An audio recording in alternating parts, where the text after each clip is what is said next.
Qual é a mídia social mais poderosa do mundo? YouTube? Instagram? TikTok?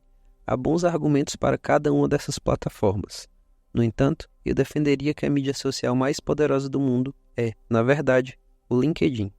Se você não conhece o LinkedIn, é um site de network profissional propriedade da Microsoft.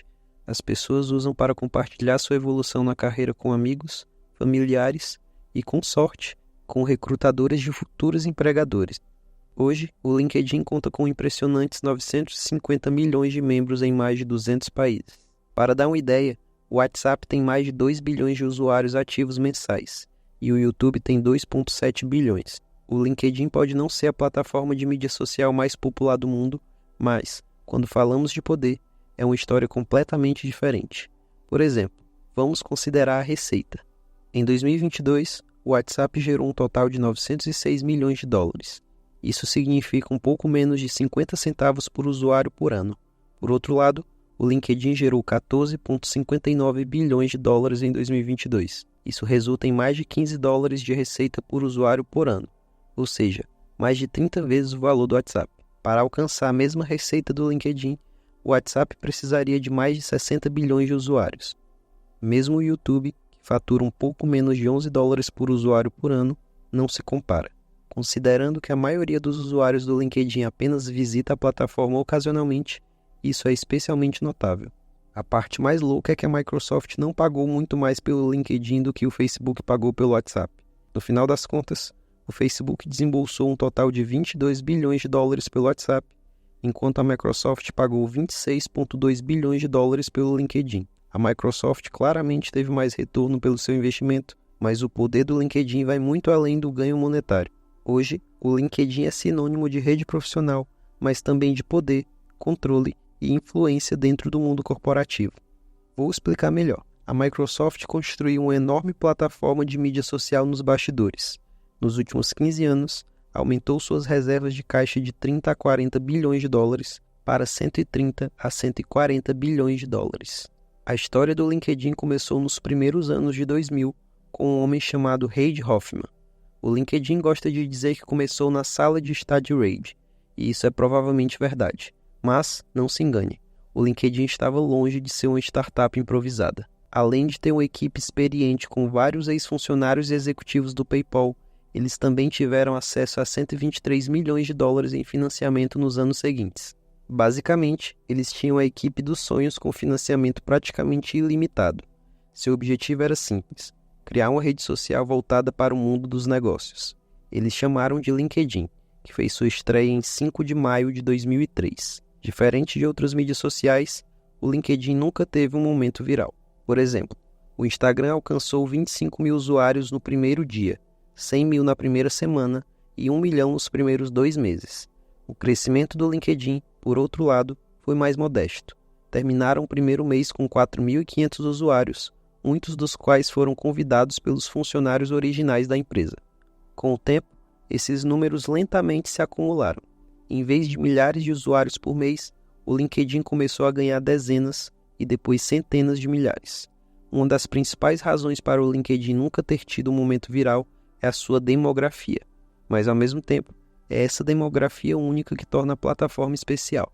Tecnicamente, você só precisa ter 16 anos para criar uma conta no LinkedIn, mas a grande maioria dos usuários do LinkedIn tem mais de 25 anos. Isso é uma grande diferença em comparação com qualquer outra plataforma de mídia social. No TikTok, por exemplo, 30% dos usuários têm menos de 20 anos e outros 30% têm menos de 30 anos. Os usuários do YouTube tendem a ser mais velhos, mas também devemos lembrar que criança não mente sobre sua idade. Afinal, 5 dos 10 YouTubers com mais inscritos produzem conteúdo para adolescentes e crianças. Não há nada de errado com isso, já que a maioria das plataformas de mídia social é voltada para o entretenimento. Então, não é surpreendente que os mais jovens, com mais tempo, usem essas plataformas mais ativamente. Porém, ao olharmos de um ponto de vista mais cínico sobre qual base de usuários é mais lucrativa e útil para se controlar, é óbvio, a demografia mais velha. Além disso, a base de usuários do LinkedIn não é apenas mais velha do que outras plataformas. Eles também são mais bem-sucedidos, pelo menos do ponto de vista de carreira. Pense nisso. Que tipo de pessoa gostaria de publicitar sua vida profissional? certamente não seria alguém que trabalha como caixa no Walmart ou faz entregas para o Uber Eats. Provavelmente também não seria alguém com um emprego mais modesto como professor, policial, enfermeiro ou mesmo médico. Os usuários mais ativos do LinkedIn são o tipo hipercompetitivo que está jogando o jogo do capitalismo e subindo na escada corporativa. Ou seja, as pessoas com mais poder, controle e influência no mundo. Até o final de 2004, o LinkedIn já abrigava mais de 1 milhão dessas pessoas, e isso foi apenas o começo. Avançando para 2005, o LinkedIn começou a monetizar sua base de usuários altamente valiosa para o lançamento do LinkedIn Jobs. Ao longo dos anos, isso se expandiu para 3 fontes principais de renda, começando com soluções de talentos. Essa é de longe a principal fonte de renda deles. Basicamente, empresas e agências de recrutamento pagam ao LinkedIn para poder postar suas vagas no site e alcançar facilmente recrutas em potencial altamente qualificados. Depois que a Microsoft assumiu, os relatórios detalhados sobre os segmentos de receita do LinkedIn se tornaram menos frequentes.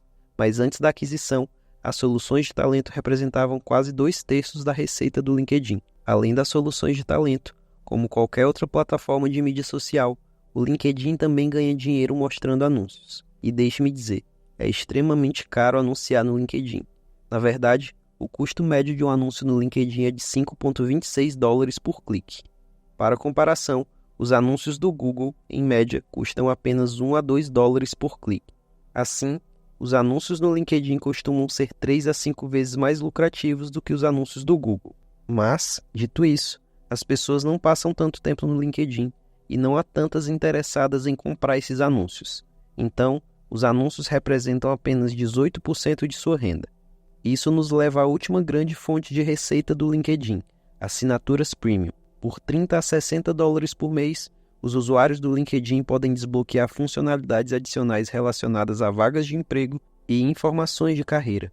Sinceramente, o Premium não é tão útil para a maioria dos usuários do LinkedIn, mas, ainda assim, cresceu para representar 17% da receita do LinkedIn ao longo dos anos. Ao analisar todas essas fontes de renda, você provavelmente percebeu que uma característica é extremamente aparente. A intenção do LinkedIn é muito focada. Você vai lá para anunciar vagas, contratar para vagas, procurar empregos, falar sobre empregos e espionar os empregos dos outros. Tudo é sobre empregos. Fora algumas pessoas especiais, ninguém realmente usa o LinkedIn por diversão. Eles usam o LinkedIn com intenção e foco, seja como empresa, recrutador ou funcionário. E considerando que os empregos são a principal maneira como a grande maioria do mundo ganha dinheiro, há bastante dinheiro sendo trocado no LinkedIn. Assim, manter e facilitar essa rede também se provou extremamente lucrativo. O LinkedIn se tornou lucrativo em março de 2006. Para comparação, o YouTube levou pelo menos uma década para alcançar a lucratividade, enquanto Twitter, Snapchat, WhatsApp e TikTok ainda não são lucrativos. Portanto, o LinkedIn é claramente o líder quando se trata de receita e valor por usuário, mas nem tudo sobre o LinkedIn é tão positivo. Até 2011, o LinkedIn tinha crescido para mais de 100 milhões de usuários e estava gerando mais receita que o Twitter. Então, decidiram tornar as coisas oficiais e abrir o capital, com uma avaliação de $4,3 bilhões em maio de 2011. Vamos dizer que esse IPO foi extremamente bem sucedido, pois o mercado de ações valorizou a empresa em mais do dobro disso, em $8,79 bilhões, algumas semanas depois. O LinkedIn se tornou oficialmente uma plataforma convencional, mas também começou a desenvolver uma reputação um tanto constrangedora. O LinkedIn se tornou o lugar onde as pessoas exageram em suas experiências e inflam seus cargos na esperança de chamar a atenção dos recrutadores. No Instagram, por exemplo, você tem um monte de gente buscando fama e retratando suas vidas da maneira mais glamurosa do que realmente é, postando fotos seminuas e destaques de sua vida, que de outra forma seriam monótonas. Da mesma forma, no TikTok você tem armadilhas de sedução e conteúdo superficial que você nem vai lembrar 10 minutos depois. E mesmo no YouTube, você tem um bando de clickbait e ostentação. Mas há uma diferença crucial entre o constrangimento da maioria das mídias sociais e o constrangimento do LinkedIn.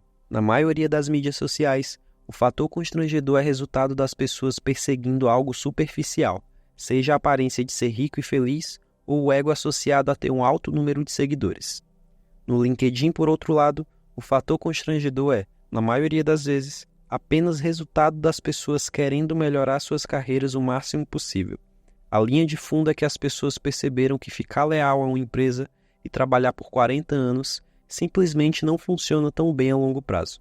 Mesmo que a empresa trate você bem, é mais provável que seus colegas, que constantemente trocam de emprego e jogam o jogo, acabem em uma situação melhor. Cada vez mais pessoas estão percebendo isso a cada ano que passa, levando mais e mais pessoas a entrarem no jogo no LinkedIn. Isso, claro, leva a algumas postagens bem constrangedoras e conversas superficiais pela plataforma, mas tudo é feito com boas intenções na maior parte das vezes. A Microsoft percebeu essa tendência bem cedo e basicamente decidiu que, se não pode vencer esse movimento, poderiam muito bem se juntar a ele e lucrar com isso. E foi exatamente isso que eles fizeram. Em meados de 2016, foram em frente e compraram o LinkedIn por um acordo totalmente em dinheiro de 26,2 bilhões de dólares. Na época, o LinkedIn estava gerando pouco menos de 3 bilhões de dólares por ano. Hoje, estão perto de gerar 15 bilhões de dólares por ano. E isso não é surpreendente quando você considera que eles têm 1 bilhão de pessoas usando sua plataforma com um único foco em progressão de carreira, networking profissional e ganhar mais dinheiro. O LinkedIn redefiniu a maneira como nos conectamos profissionalmente e agora, para saber mais sobre a história de outro gigante da tecnologia, o WhatsApp, é só clicar no link que está passando agora na sua tela. Não deixe de se inscrever no Clube dos Negócios para mais histórias sobre as grandes empresas e marcas que moldam o nosso mundo. Até o próximo vídeo.